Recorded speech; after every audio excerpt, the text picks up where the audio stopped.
Bonjour mes amis, mon nom c'est Solange Thibodeau, alias Solange Bonheur, et je suis l'auteur du livre de la COVID-19 à la dictature mondiale.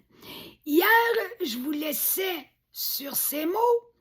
Si tout du projet du Forum économique mondial se serait trouvé dissimulé, comment aurions-nous réussi à entretenir des certitudes face à une réalité totalement invisible et inconnue de tous? Comment ça aurait pu être possible?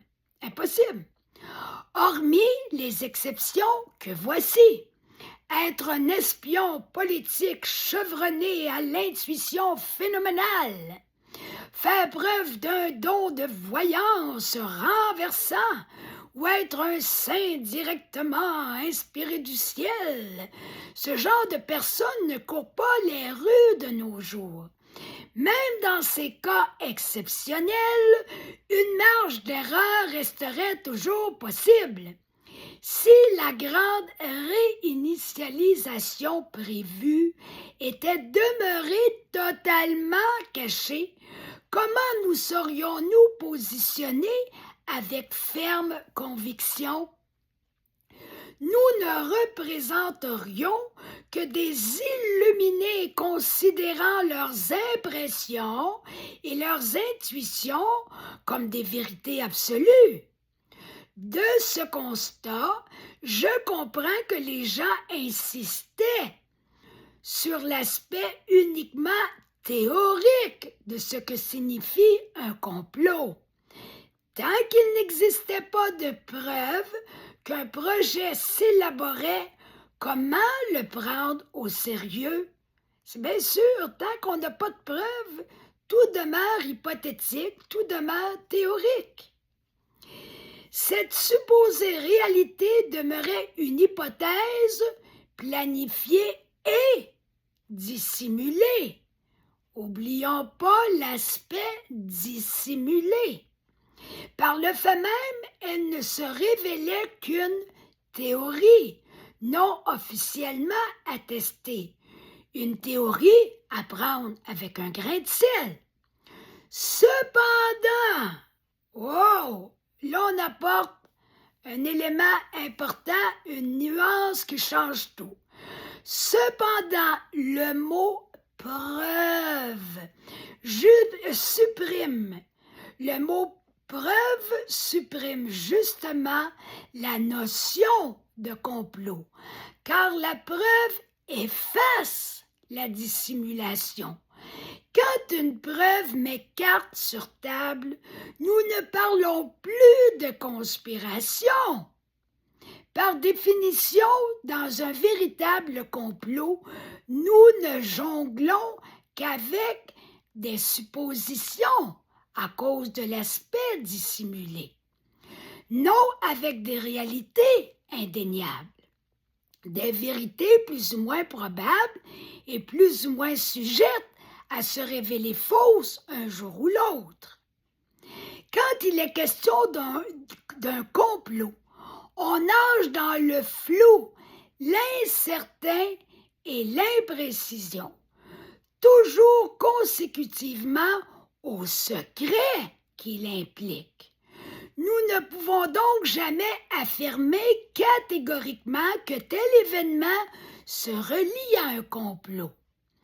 En rapport à l'événement de la COVID, la dissimulation ne se faisait pas totalement, très loin de là, malgré que plusieurs indices nous donnaient à croire qu'une petite part de la réalité, je dis bien une petite partie seulement, demeurait obscure parce que personne ne pouvait posséder tous les détails de cette affaire, à l'exception des gens qui siégeaient à la tête de ce projet politique.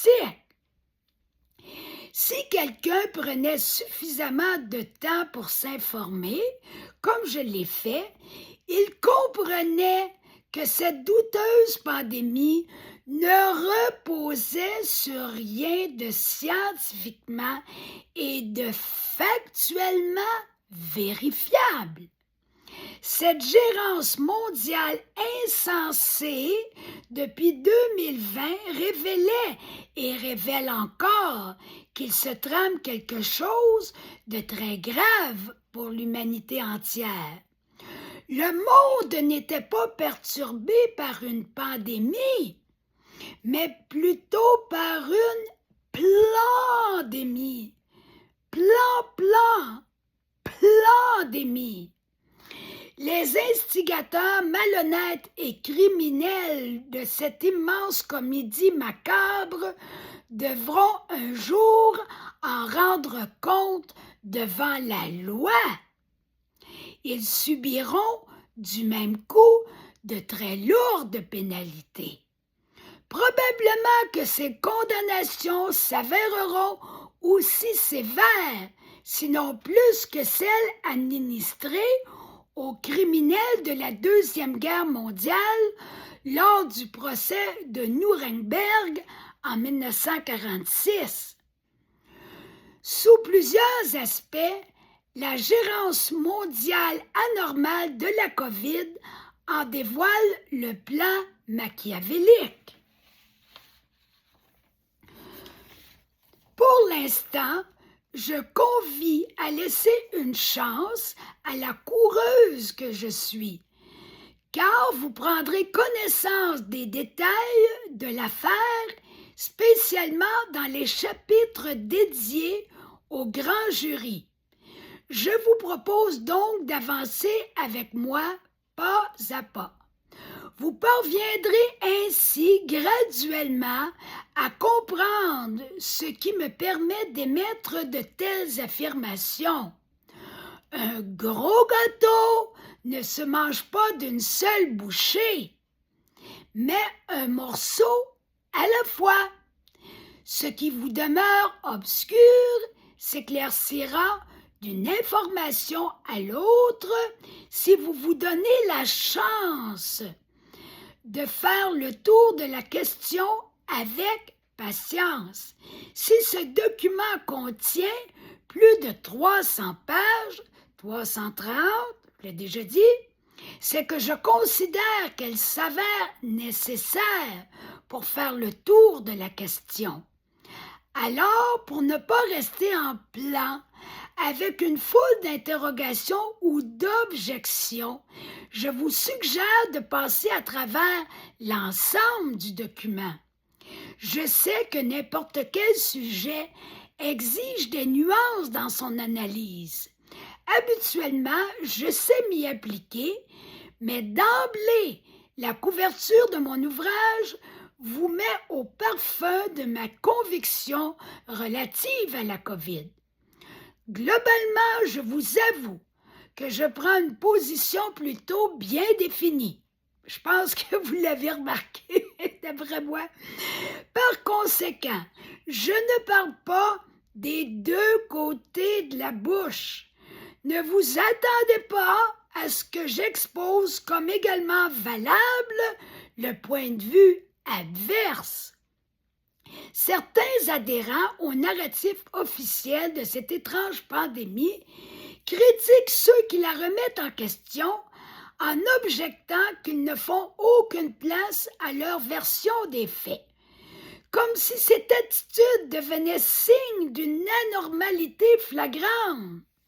Pour répondre à cette critique, je ne figure pas comment, par exemple, un livre axé sur une saine alimentation en arriverait à vanter simultanément les mérites de la malbouffe. Le tout m'apparaît absolument illogique et contradictoire.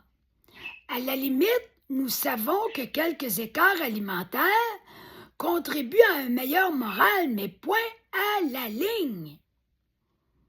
Imaginez que vous me demandiez si mon frère vit encore. Il est mort ou il ne l'est pas. C'est l'un ou l'autre, mais pas les deux en même temps. Bien sûr qu'il peut en ce moment resplendir de santé, ne pas être en forme, souffrir d'une maladie ou même agoniser. Plusieurs possibilités s'associent à sa condition physique, mais il est décédé ou pas. Même une personne agonisante vit encore. Il n'y a pas de demi-mesure. Je vous laisse sur ces mots pour aujourd'hui.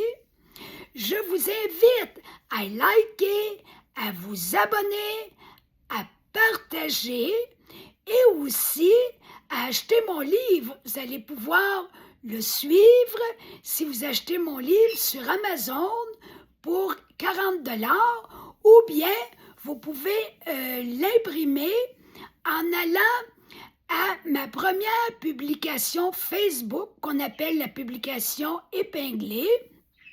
Au premier commentaire de cette publication épinglée, vous pouvez avoir mon livre en format numérique et vous n'avez qu'à l'imprimer ou bien vous le suivez sur votre écran d'ordinateur ou de tablette comme vous voulez.